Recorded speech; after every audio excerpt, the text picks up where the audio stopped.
أول فرض سورة الفاتحة. أعوذ بالله من الشيطان الرجيم. بسم الله الرحمن الرحيم.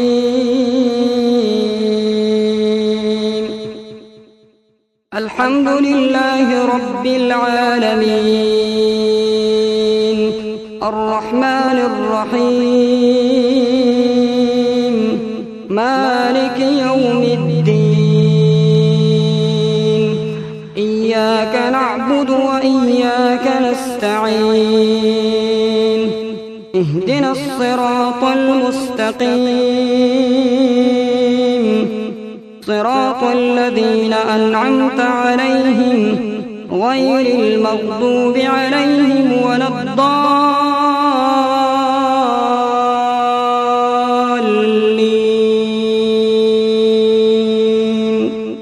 آمين. أعوذ بالله من الشيطان الرجيم. بسم الله الرحمن الرحيم. سورة الفاتحة.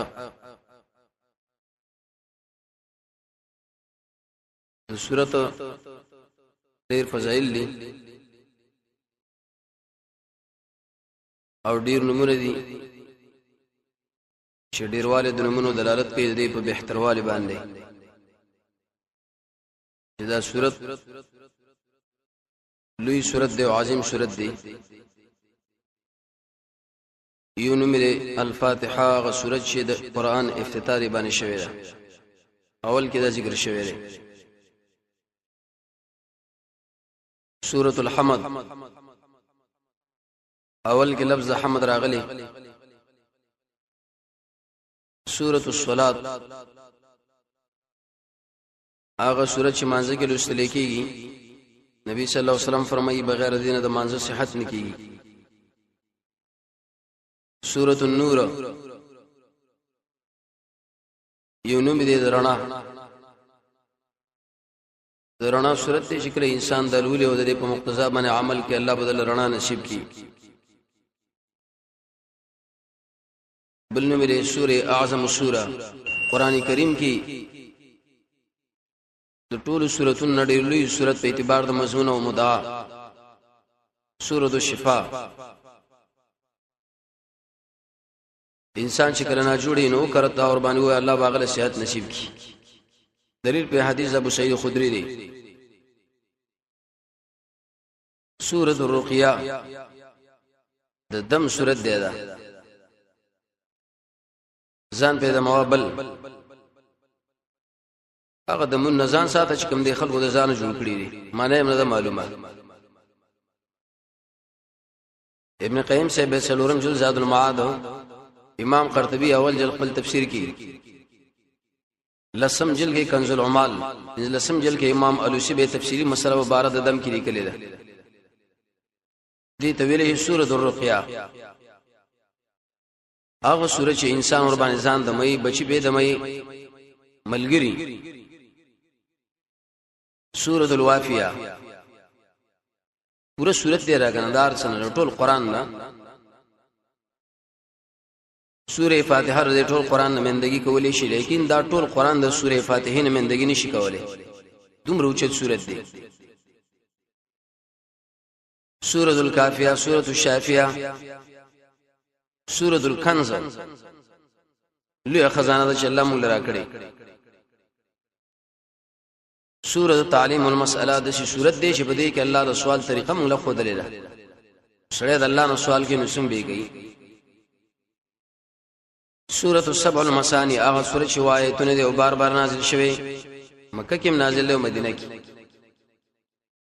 مانځه کې بار بار لوستل کېږي. سورۃ اساس القرآن، د قرآن جرړه موقوف علیه د اساس دي. سورۃ التفویض، سورۃ الشکر، دې جامع سورۃ د حاصل ده. به مفسرون د ارنم د پارزان لوجه ذکر کړي تعلیم المسله ورته ولي وي، کنز ورته ولي وي، سبعی مسانی ورته ولي وي، شفاء ورته ولي وي، محمد ورته ولي وي، نور ورته ولي وي، اساس القرآن ورته ولي وي. بسم الله الرحمن الرحیم. دیگر مفسرین اختلاف دی چې دا قرآن نه جز دی او کنه د هر صورت نه به جز دی او کنه دی. دا خو اتفاقی فیصله ده چې سورې نمل نه یو جز دی. بسم الله الرحمن الرحیم د سورې برات پاول کې نشته لري، د عام سورتونو پاول کې د دې ویل پکار دي، لیکن په جهر به وایو که خفیا. دا مې اختلاف د محدثینو مابین کې دی. سورې برات کې ان شاء الله به الله سوچ ذکر شي چې دې سورۃ پاول کې دا بسم الله ول الله ذکر نه کړه. عبد الله ابن عباس ویلي وی د یو سورۃ دبل سورۃ نه جداواله نه راتلو مگر کله بسم الله الرحمن الرحیم نازل شونه باس د یو سورۃ دبل نه امتیاز په دې راغی. چا اول کې شراغه نو دا بل اختتام او دا اول.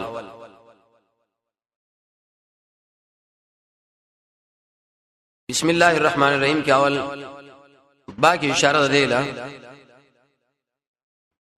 چې اے خلکو تاسو کومه غواړئ نو صرف د الله نه به غواړئ.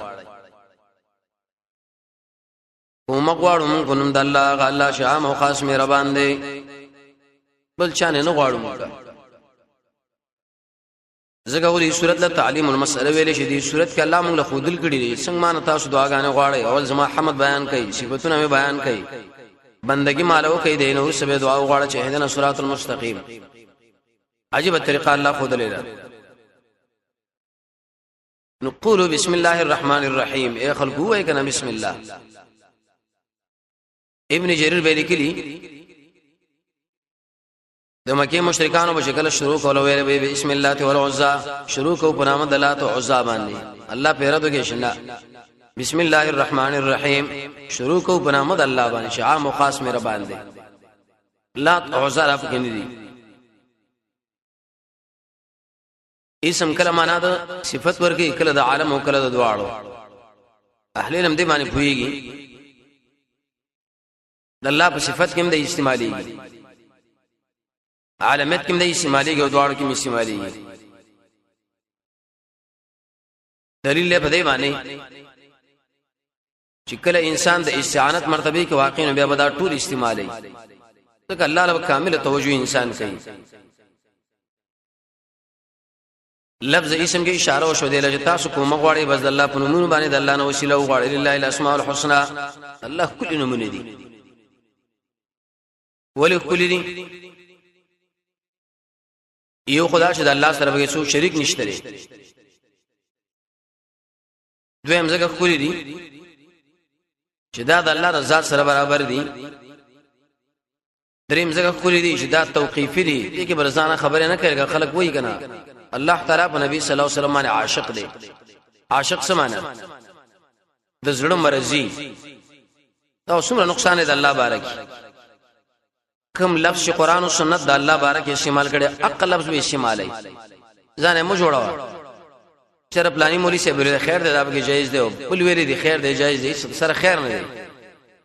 خیر خو هغه چې کوم الله او رسول ویلي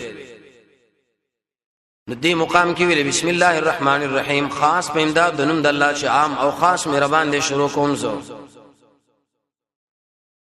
شروع کوم غواړم استعانت کوم چې کوم کار ته کوي بس دی اول کې بسم الله به ورسا کار دا لیکل کوم او د کېګم خوراک کوم څکا کوم.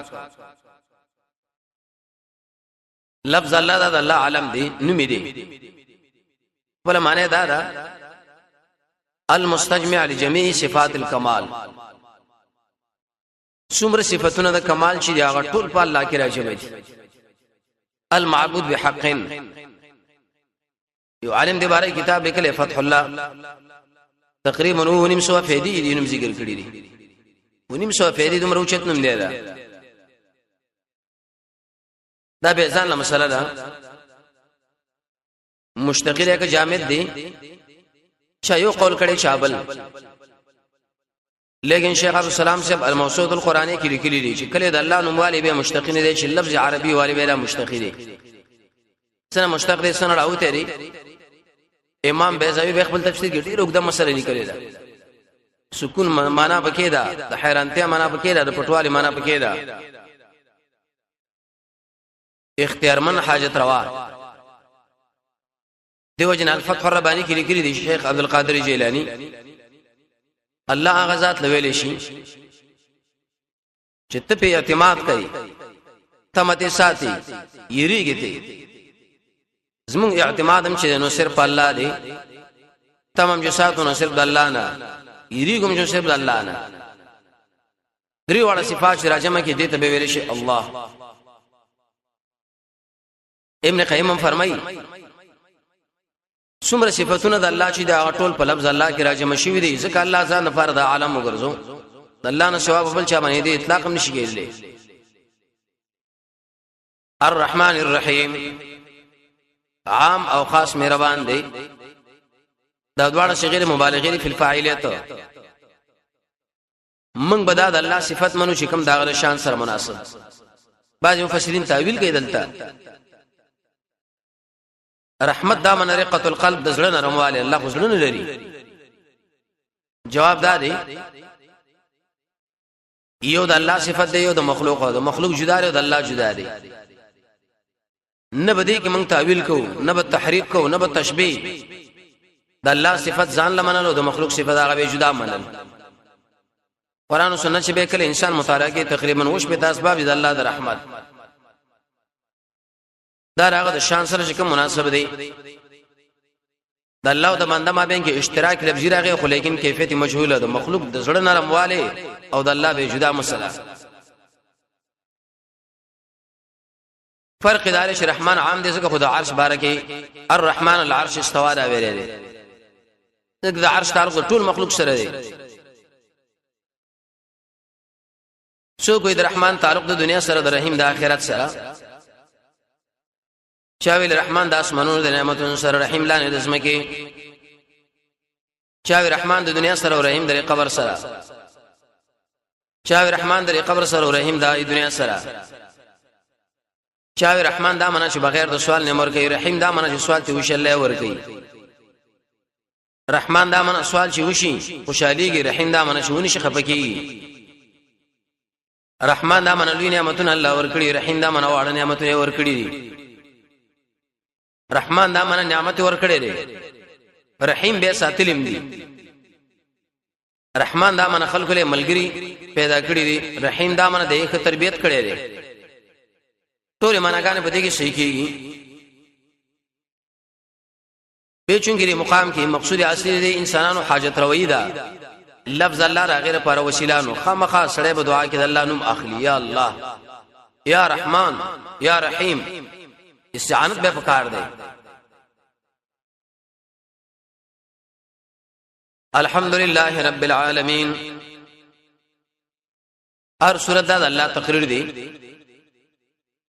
قانون دار مقرر شکل تقریر کوي نو هغه یو خاص هدف او غرض دی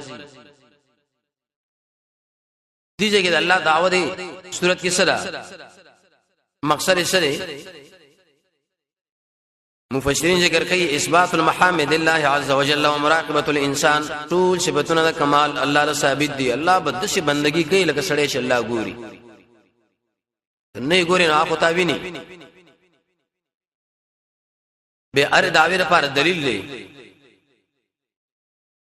یو دلیل به ذکر کې رب بل دلیل به ذکر رحمان بل به ذکر کې رحیم بل به ذکر کې مالک حمدنا ولله الذي وانسانانو رب دې کنه دا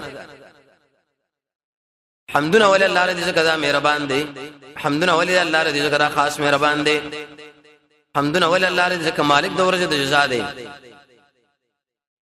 څلورم نمبر آیت کې نتیجه به بیان کړه هر کله چې دا ټول صفاتونه د کمال الله لري او جدي دي کارونو بندګي بس الله پر خاص کوي الله نه ثواب چاله ما کوي پنځم نمبر آیات کې به الله به دعا ذکر کوي صحیح عقیده شکل نصیب شو ډیر دشمنان دي تب الله نه دعا غواړي چې الله وسې موږ له ساته د دې عقیده ډیر دشمنان دي غیر المغضوب علیهم ولا الضالین يهود نصارا الله د دینم ساته دا انسان دشمنان دا عقیده دشمنان به د ډیرو سورتونو په اول کې دا راغلي الحمدلله، سوره فاتحه، سوره انعام، سوره کاف، سوره سبا، کله وی له الحمد، کله وی فلله الحمد. دې تقدیم کې د دې مبتدا خبر پر تعریف کې اشاره ده له چې د کمال صفاتونه اے انسانانو یوازې هغه چاله ثابت دي الله لا، ځکه لوی ذات دې حقدار ده او لایق ده دې. الحمد کې الف لام جنسي معنا دا چې جنس حمد. نو سوال لره چې به خو جنس کې معنا د ماهیت زموږ د حمد مشته. جواب مفسرین کوي چې مراد د ماهیت شرعي دی. الله حمد شونه او د نوې لسان له کار وکړو. زموږ حمد سوګي کوي کې ما قسمان دي. موږ بچو زموږ به حمدونه سي. دویم قول علماء ذکر کړی چې دې کې الف لام ماهدره مراد د حمد نه هغه حمد چې الله په ځامن ویلي. نبی صلی الله علیه وسلم ویلي الله زستا سنا نشم ویلي کوم سنا تازان لوي الله خپل ځان خپل سنا وي. مونږ هم به دوی په طریقې اوله لغت کې سنا ویل اصطلاح کې دی ویل شي ذکر اسماء الله تعالی وصفاته الله نمونه یادول. الشکر لله، السبح تسبیح لله دی ونه ویلي تعمیم د وجنا. کو شکر ویلې نو هغه وخت کې الله له شکر ایستل بکار چې نعمت کړي. حمد عام دی. تسبیح ونه ویلي یو خود دی وجنا چې د کمال صفاتونه چاله ثابت شو د سلب صفاتونه خپل تیر لري شي د نقصان. دویم حدیث کې راځي رسول الله فرمایي تسبیح دا تل د نیکی نیمه درندې الحمدلله ټول درندې ویلي په کار دي کنه چې انسان الحمدلله بار بار وي بار رد پاک انسانانو باندې چې د الله صفاتونه نه مانی د الله حمدونه نه مانی. نو معنا د ټول آیات دا بسم الله الرحمن الرحیم. خاص په امداد نوم د الله د عام او خاص، عام مهربان او خاص مهربان شروع کوم. الحمدلله ټول صفاتونه د کمال الله لري. رب العالمین هغه الله چې تربیت کون کې مخلوق دی. الرحمن الرحیم عام او خاص مهربان دی. مالک یوم الدین مالک د ورځې د جزا دی. ایاک نعبد خاص تا بندګي کو الله د بل چانه کو و ایاک نستعين او خاص تنه کو مغواړو د بل نه. اهدنا الصراط المستقيم قائم لنا غلارا صراط الذين لا يرضى انسانانو انعمت عليهم چې تا په نعمت کړي غیر المغضوب عليهم غضب بنه دي شوی او الضالين نو داخله گمراهانو. الله رب العزت موږ تاسو د قران او سنت بشریت نصیب کړي. وصلی الله تعالی علی خیر خلقه محمد و علیه و صحبه اجمعین برحمتک یا ارحم الراحمین.